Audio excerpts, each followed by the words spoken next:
As सिटीजनला त्यावेळेस काहीतरी वेगळं वाटत होतं. त्याची policy may fail, I am not denying that. कारण पॉलिसी काय आहे की अननोन टेरिटरीमध्ये तुम्हाला बनवायचं असतं, जे तुम्हाला माहीतच नाही आहे. जो प्रॉब्लेम आहे त्याला सोल्युशन देण्यासाठी पॉलिसी त्याचं उत्तर आहे, लॉ त्याचं उत्तर आहे, कायदा त्याचं उत्तर आहे. कायदा सक्सेस झाला उत्तम, फेल झाला to have to rectify. Citizen त्याच्यामध्ये काय करतात मी सांगतो तुम्हाला. ज्यावेळेस कायदा बनवला जातो, पब्लिक डोमेनमध्ये टाकला जातो, तुमच्यापैकी किती जणांनी, फॉर एक्झाम्पल लेटेस्ट एक्झाम्पल, युनिव्हर्सिटीच्या बिलवरती किती जणांनी कमेंट दिला सांगा. दिला? बोलण्यावर होकला असं नाही, तसंच पाहिजे, 2 नाही 10 ग्रुप असतील. Has anybody given better alternative than what is proposed? Are you performing your role? If you are not, then don't expect. If you want ideal society, you have to behave as an ideal citizen.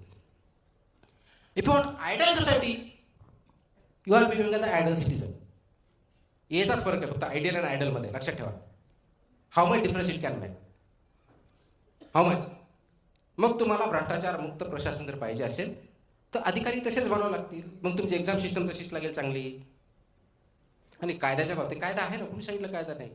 3 वर्षाचा कायदा आहे, कुणी सांगितलं नाही आहे कायदा? Question कायदा असणं आणि कायद्याचं इम्प्लिमेंटेशन होणं याच्यातलंच आहे. इंडियामध्ये मोस्ट ऑफ द लॉज खूप प्रोग्रेसिव्ह आहेत मी सांगतो तुम्हाला, पण त्याचं इम्प्लिमेंटेशन फ्रॉम बोथ, इम्प्लिमेंटेशन आणि ॲक्सेप्टन्स दोन्ही बाजू असतात. Because execution will as good as acceptance. तुम्ही ॲक्सेप्ट नाही केलं तर काय अर्थ नाही. ट्रॅफिक आहे, लाल दिवा असला की थांबावं, हा कायदा आहेच ना, तुम्ही मोडता ना. मग तुम्ही कायद्याला दोष देणार, एक्झिक्युशन करण्याला दोष देणार का स्वतःला दोष देणार? हे मला सांगा, कुणाला देणार?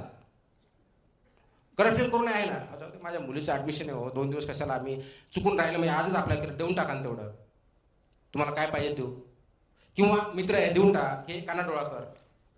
रूल ऑफ लॉ कॉम्प्रोमाइज करता तुम्ही. The moment you start compromising on principles, I am not saying on problems, the moment you start compromising on principles, the edifice which is there based on those principles will collapse. Will collapse. तुम्हाला आठवत आहे का 2008चा अमेरिकेचा bubble कशामुळे झाला होता? Collapse of certain bank. एक bank collapse झाली, मग त्याचं स्पायरल झालं. पण त्याचा बबल गेल्या 8-10 दिवसात होता ना, की स्पायरल नुसतं क्रेडिट क्रेडिट क्रेडिट, प्लास्टिक म्हणे याच्यावर त्याच्यावर सगळ्यांच्या लक्षात येत नव्हतं का? होतं, पण केलं काय? केलं बँकरप्सी केली परत. आता ब्लेम कुणाला देणार तुम्ही? पॉलिटिशियनला, तिथल्या फेडरलला, लोकांना? कुणाला देणार नाही? System as a whole fail झाली, राईट. म्हणून ज्यावेळेस आपण पब्लिक गोष्टीकडे बघतो, इश्यूकडे बघतो, त्याला इश्यू म्हणून बघतो का इंडिव्हिज्युअल प्रॉब्लेम म्हणून बघतो का सिम्पटम म्हणून बघतो? माझा प्रश्न आजच्या लेक्चरमधून किंवा माझ्या बोलण्यातून, टॉकमधून माझा ॲड्रेस करायचा होता, you have to work on the principles of democracy.